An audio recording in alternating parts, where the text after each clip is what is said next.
Hey guys, this is Aman Mittal welcoming you all to Daily News Nuts, an initiative of Prep Nuts. Today the date is 4th of May 2020 and we shall here be dealing with all the important articles that an aspirant must go through from the exam's perspective. So today we have taken 5 articles from the Hindu, 2 articles from Indian Express and 1 article from PIB. So in total we will be seeing about 8 articles. So let's begin guys with the front page of the Hindu. Again the front page has been dominated by the coronavirus news, but the first news which says that the central health teams to monitor 20 districts with heavy case load. इसमें हमें एक बात देखनी है कि यहाँ पे एक की टर्म है central public health team. Central public health teams form करी है सेंटर ने, तो ये जो टर्म है ये आपको पता होनी चाहिए ताकि आप इसे यूज कर सको। आप इसकी जगह कोई एक जनरलाइज टर्म यूज करोगे तो वो शायद उतना इफेक्टिव ना हो। So just to know about this term आप ये थोड़ा सा जान लो और ये टर्म को आप मेमोराइज कर लो। सो गाइज एक न्यूज यहाँ पे फ्रंट पेज पे और है जो हम देख लेते हैं। Which says that the economic recovery में take over a year says CII। Now what is CII? CII is Confederation of Indian Industry. It's a kind of pressure group which helps government in policy making, gives recommendations, suggestions for the growth and the development of the Indian industry.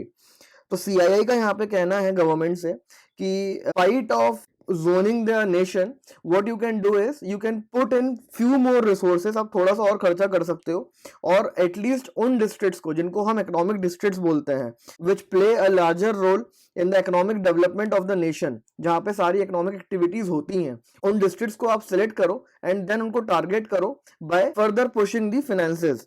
और जब आप वहां पे finances push करोगे तो वहां पे economic activities जो है वो रीस्टार्ट हो सकती हैं। So basically those economic activities which will get restarted they can compensate for the expenses which the government has to do in the rest of the nation. So guys ये बहुत छोटी सी news है, यहाँ पे एक छोटा सा रिकमेंडेशन है, इसको आप पढ़ लीजिएगा और इसका बेसिक फोकस आपको यही रखना है कि अब ये वक्त आ गया है इंडिया में कि आप इकोनॉमिक डिस्ट्रिक्ट्स को अलग से स्पेसिफाई करो और उनके लिए अलग से प्लानिंग की जरूरत है, whether be it in a clustered manner और इन अ टारगेटेड मैनर। तो इकोनॉमिक डिस्ट्रिक्ट्स को हमें हमेशा फंक्शनल रखना है बिकॉज पैसा होगा, so only then we can fight with all the kind of epidemics, disasters and emergency situations like one of this. Moving further guys, now second page again यहाँ पे कुछ नहीं है, थर्ड हमने स्किप किया है, हम डायरेक्टली एडिटोरियल पेज पे आ जाते हैं। नाउ टुडे अनफॉर्चुनेटली एडिटोरियल में सारे जो आर्टिकल्स हैं वो कोरोना वायरस रिलेटेड ही हैं और उनमें से कुछ खास एक्सट्रैक्ट नहीं हो रहा था। ब्रिक्स अगेंस्ट कोविड-19। सो इस आर्टिकल में बेसिकली फोकस किया गया है ब्रिक्स कंट्रीज पे। तो 5 कंट्रीज मिलकर ब्रिक्स बनाती हैं, that is Brazil, Russia, India, China and South Africa. तो इसमें यह बताया गया है कि how BRICS and its new development bank, BRICS का जो बैंक है वो न्यू डेवलपमेंट बैंक है, ये फॉर्टजलर डिक्लेरेशन में स्टैब्लिश हुआ था। सो आप न्यू डेवलपमेंट बैंक के बारे में थोड़ा सा पढ़िएगा, ये ऑलरेडी रेड में मार्क्ड है। एंड अबाउट दिस आर्टिकल, इस आर्टिकल का जो क्रक्स है वो यही है that BRICS can become an alternative institution at the global scale. जिस तरीके से ब्रिक्स की कंट्रीज ने अभी एक्ट किया है at the global scale as well as at the national scale, चाहे वो चाइना हो, China has provided the hardware to the world specially to the Italy and Iran, Russia ने भी यूएस को काफी सप्लाईज करी हैं, इंडिया जैसा कि आप सब जानते ही हैं कि इंडिया ने हाइड्रोक्सी क्लोरोक्विन को सप्लाई किया है and it is the largest producer of hydroxy chloroquine. इसने सिर्फ यूएस को ही नहीं, इसने सार्क, रशिया, ब्राजील, इजराइल, बहुत सारी कंट्रीज को सप्लाई किया है and India has now emerging out to be the pharmacy of the world. So ये बहुत अच्छी बात है गाइस कि India despite of having its own huge population base is easily able to cater to the needs of the world। तो इस article में हर country का एक इंडिविजुअल जो रोल है वो बताया गया है एक्सेप्ट ब्राजील, जो कि ब्राजील में बस एक थोड़ी सी प्रॉब्लम आई है कि वहां पे कोर्स करेक्शन की जरूरत है क्योंकि उन लोगों ने लॉकडाउन को एम्ब्रेस नहीं करा, लॉकडाउन वहां पे बहुत डिलेड है और इस कारण इन्फेक्शन जो है वहां पे बहुत ज्यादा फैल गया है। But rest of the countries की अगर हम बात करें तो they are fighting very effectively, not at the national level but also at the global level by providing whatever services they can to the globe. तो ये article basically BRICS की importance show करता है और आगे जब भी BRICS की हम बात करेंगे एग्जाम्स पर्सपेक्टिव से तो ब्रिक्स हमेशा आउटस्टैंड करेगा, स्पेशली जब हम इसे कंपेयर करेंगे यूनाइटेड नेशन से या WHO से, बिकॉज WHO के पास फाइनेंशियल क्रंचेस हैं, यूएस ने फंडिंग वापस ले ली। ब्रिक्स के फाइनेंसेस की हम बात करेंगे, न्यू डेवलपमेंट बैंक की जो कि रिसेंट फॉर्मेशन है एकदम, तो हमें यह देखने को मिलेगा कि ब्रिक्स ने अपने मेंबर्स को $1 बिलियन की एड दी है, और उसके बावजूद it has now $10 billion in reserve, जो हम यूज कर सकते हैं in the time being. So BRICS is emerging out to be as a leader of the developing world और दी न्यू ऑर्डर वर्ल्ड. सो ये थोड़ा सा आप इस एंगल से इसको एक बार पढ़ने की कोशिश करिएगा. Moving forward guys, now page number 8 पे गाइस, अगेन यहाँ पे जो हमारे फ्रंट पेज पे CII की न्यूज की उसका कंटिन्यूड पार्ट है, तो इसको भी आप उसके बाद इसको आप पढ़िएगा. इसमें वही बात करी गई है कि इकोनॉमिक डिस्ट्रिक्ट्स को आप कैसे अभी फाइनेंशियली हेल्प करेंगे, उसमें आपको फाइनेंसेस कहाँ लगाने पड़ेंगे to make them start. Page number 10 पे गाइस हम आते हैं, और यहाँ पे हमें फिर से वेस्ट एशिया से 2 न्यूज मिलती हैं. So you can see that how important and significant is that region. India की जो लुक वेस्ट पॉलिसी है, हमें सपोर्ट करने के लिए दिन पे दिन बहुत सारी न्यूज मिल रही हैं, एंड जस्ट बिकॉज इंडिया का डायस्पोरा वहां पे फंसा हुआ है, वो इवैक्यूएट नहीं हो रहा है, तो उस सिलसिले में बहुत ज्यादा डिप्लोमेटिक चैनल्स जो है वो they are actively engaged with each other. So हम देख लेते हैं दोनों न्यूज. पहली एक्चुअली एक इंटरव्यू है जो कि सऊदी एम्बेसडर से हुआ है. तो इसमें कुछ पॉइंट्स हैं, इसमें कुछ खास एक्सट्रैक्ट नहीं हो रहा है, बट इसमें छोटी छोटी सी बातें हैं जो आपको पता होनी चाहिए. जैसे 3 मिलियन इंडियंस हैं वहां पे, और इंडिया ने वहां पे मेडिकल एक्सपोर्ट्स करे हैं. सेकंड चीज, थर्ड ये है कि सऊदी अरेबिया ने $100 बिलियन के इन्वेस्टमेंट करने के इंडिया में प्रॉमिस किया है, और वो अभी होल्ड पे हो गया है just because of the corona virus.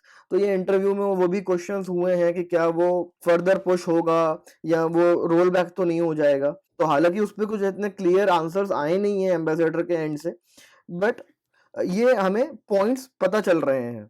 और तीसरा एक ये है कि OIC है, उसका हेडक्वार्टर सऊदी अरेबिया में है, ये आपको बेसिक है, पता होना चाहिए. और OIC ने एक स्टेटमेंट इशू किया था इंडिया को 1 महीने पहले कि अपने माइनॉरिटीज को प्रोटेक्ट करो. जब यहाँ पे जमात का इंसिडेंट हुआ था और उसके बाद जो क्रिटिसिज्म हुआ, तो OIC ने इंडिया के लिए एक स्टेटमेंट इशू करा था, और उस स्टेटमेंट के कारण थोड़ा सा जो है टाइज हमारे फंबल हुए थे. सो बेसिकली ये आप बहुत एक क्विक रीड दीजिएगा इसको, इसमें ज्यादा कुछ पॉइंट्स आपको एक्सट्रैक्ट नहीं होंगे. जो सेकेंड न्यूज है वो अगेन UAE से है, और इसमें भी कुछ खास नहीं है, बस एक पॉइंट है छोटा सा जो आपको ध्यान में रहना चाहिए कि UAE जो है उसने कुछ इंडियंस को अरेस्ट करा है on the charges of spreading online hate. ये पिछले 1 महीने से चल रहा है, जैसे कि ये ऊपर मैंने भी बताया आपको कि OIC वाली जो बात है, ये इंसिडेंट्स यहीं से चालू हुए हैं सारे. तो ये कुछ छोटे छोटे से इश्यूज हैं जो अभी इमर्ज हुए हैं, बट अगेन अगर हम इन्हें हेलीकॉप्टर व्यू से देखें, so will see that the relations are very much in harmony, as we saw yesterday as well कि UAE और इंडिया में काफी रेसिप्रोसिटी है और ब्रदरली टाइज है.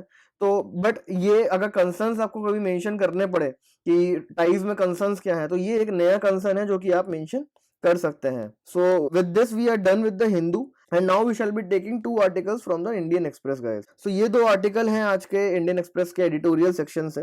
पहला आर्टिकल है इंडियाज वर्ल्ड. इसमें जैसे कि हमने हिंदू में देखा था ब्रिक्स वाले आर्टिकल में, वैसे ही ये आर्टिकल है almost on the same lines. तो आप इन दोनों को क्लब भी कर सकते हैं इफ यू वांट, बट इसमें इंडिया स्पेसिफिक बात की गई है कि how India can take the lead in reshaping the world order, क्योंकि वर्ल्ड ऑर्डर अब कंप्लीटली चेंज होने वाला है और ऑलमोस्ट हो गया है. तो we need now new leaderships, we need now new institutions, new mechanisms, new ways of working. तो इंडिया उसमें कैसे अपना रोल प्ले कर सकता है, तो इसमें योगा मेंशन्ड है, इसमें साइट्स मेंशन्ड है, और इसमें सार्क मेंशन्ड है. जैसे कि अभी रिसेंटली देखा कि इंडिया ने बहुत एक्टिवली एंगेज किया सार्क मेंबर्स के साथ, calling it our neighbourhood collaboration model for the world. और इसी तरीके से बाकी रिफॉर्म्स की कहाँ कहाँ जरूरत है वो यहाँ पे मेंशन्ड है, लाइक फॉर एग्जांपल साइट और बायोलॉजिकल वेपन्स कन्वेंशन. ये ऑथर ने जो अभी हमने रिसेंट में थ्योरी एक देखी थी कि US एडमिनिस्ट्रेशन बहुत एक्टिवली परस्यू कर रहा है एक थ्योरी को सब्सटैंशिएट करने के लिए कि जो वायरस है वो लैब क्रिएटेड है. तो उस कारण से जो बायोलॉजिकल वेपन कन्वेंशन है वो भी पिक्चर में आता है, और उसमें क्या लूप होल्स हैं उसको भी टैकल करना जरूरी है. देन WHO और UNSC कैसे फेल हुए हैं इस टोटल सिनेरियो में, और ऑल्टरनेटिव लीडरशिप की both at the institutional level and at the political level कैसे जरूरत है. तो वो सारी इसमें बेसिकली बातें हुई हैं. सो इसको आप बिल्कुल अच्छे से पढ़िएगा, और जो रेड में मार्क्ड है आप उसको कोशिश करिएगा कि आप उसको खत्म कर दें, उसको आप पेंडिंग ना छोड़ें. The second article is unheard and unseen. ये बेसिकली बात करता है इनफॉर्मल सेक्टर ऑफ इंडिया, और इसका ये कहना है कि इंडिया में जो इनफॉर्मल सेक्टर का एक्सटेंट है वो बहुत ज्यादा है, इट्स नियर अबाउट 90%। और जब इंडिया में इकोनॉमिक ग्रोथ बहुत रैपिडली हुई, मतलब 2004 और 17 के बीच में, स्टिल जो इनफॉर्मल सेक्टर का जो शेयर है ओवरऑल वर्कफोर्स में वो ज्यादा कम नहीं हुआ, बस 3% ही कम हुआ। तो इनफॉर्मलाइजेशन के पीछे रीजंस क्या हैं और हमें अपनी इकोनॉमी को सस्टेनेबली फॉर्मलाइजेशन की तरफ कैसे लेके जाना है, उसके बारे में थोड़ी सी यहाँ पे बात करी गई है। काफी अच्छे पॉइंट्स हैं, बहुत ल्यूसिड मैनर में इन्होंने मेंशन किया है, तो आप इसे भी प्लीज ध्यान से पढ़िएगा। और इसमें कुछ रेड नहीं है तो आपको कुछ अलग से देखने की जरूरत नहीं है गाइस। एक लास्ट न्यूज हमारे पास बचती है पीआईबी से। This is the news that we have from PIB today, which is that NMCG and NIUA organized ideathon on the future of the river management. तो इसमें बेसिकली जो national mission for clean Ganga है और national institute of urban affairs है, उन्होंने एक ideathon organise करा और इंटेंस डिस्कशन करा। वो इस पे करा कि how COVID-19 has shaped the river water management strategies for the future.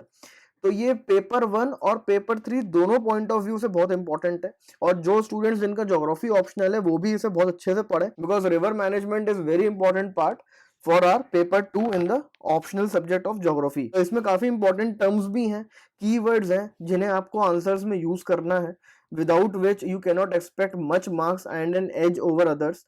और इसमें एक गैंजेटिक डॉल्फिन के बारे में बताया है जो कि इंडिकेटर स्पीशी है, उसने कैसे इंप्रूवमेंट्स शो करे हैं in the period of corona virus. तो इसी तरीके से इटली का भी एग्जांपल है कि इटली के नेविगेशन में फर्स्ट टाइम हिस्ट्री में dolphins are back. So in topics के अराउंड इन्होंने बेसिकली एक इंटेंस डिस्कशन करा और ये जानने की कोशिश करी कि इस इम्प्रूवमेंट को हम कैसे सस्टेन कर सकते हैं after we are done with this epidemic. तो इसमें रिवर मैनेजमेंट को काफी चीजों से लिंक करते हुए डिस्कशन किया गया है, like behavioural change, urban planning, data systems का इंटीग्रेशन कितना जरूरी है, सिटीजन एंगेजमेंट प्रोग्राम्स की कितनी इंपॉर्टेंस है, and last but not the least about the technology, उसको हम कैसे इफेक्टिव यूज में लेके आ सकते हैं for the sustainable river management. So ये आर्टिकल गाइस इंपॉर्टेंट है और इसे आप जरूर पढ़िएगा। So with this article guys we wrap up the daily news nuts of the day, and we expect you to post your comments, queries, suggestions in the comment box below. Thank you for being with us guys.